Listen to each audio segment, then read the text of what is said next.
Oke guys, kita belajar untuk menterapi burung culuk-cukan dengan cara mandi hujan buatan agar dia berasa seperti di alam, karena hariannya di kandang terus, agar naluri alamnya kembali.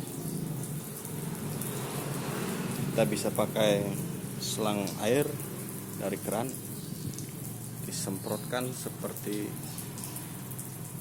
layaknya air hujan, walaupun tidak sepenuhnya seperti air hujan. Burung terasa menikmati guys, lihat.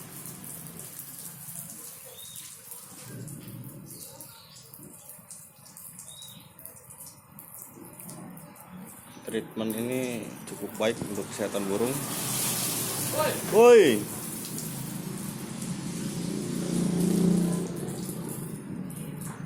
Biar burung terus berasa segar, sering dimandikan.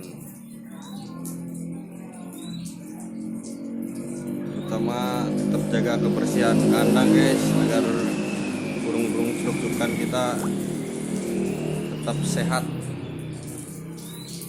dan bisa berbunyi dengan rajin. Selamat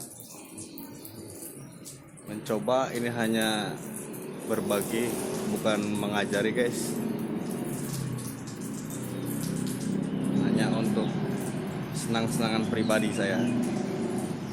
Terima kasih.